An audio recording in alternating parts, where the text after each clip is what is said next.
মুসলমান ভাইরা আমার, যে মুহূর্তে রব্বুল আলামিন আসমান থেকে ফেরেশতাদেরকে ডাক দিয়ে বলেন, ফেরেশতারা শুনো শুনো, যেই পৃথিবীর জমিনে আমাকে আল্লাহ রব্বুল আলামিনকে মানে এবং সিজদা করে আমার ভাইরা রে, যেই মুহূর্তে গভীর রজনীতে হয়ে গেল, মানুষগুলো সবাই ঘুমিয়ে গেল, আর কিছু সংখ্যক লোক আমার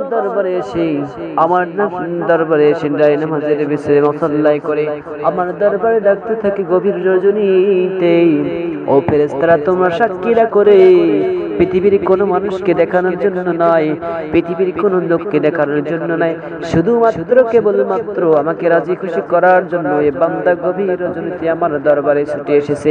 ফেরেশতাদেরকে ডাক দিয়ে বলে, ও ফেরেশতা শুনো, পৃথিবীর আজ যত রহমত রয়েছে ওই বান্দার উপর নাজিল করতে থাকো রে, কারণ এই পৃথিবীর জমিনে আমাকে যে ব্যক্তি সিজদা করবে সেই ব্যক্তি আমার চাইতে প্রিয় আর কেউ হতে পারে না।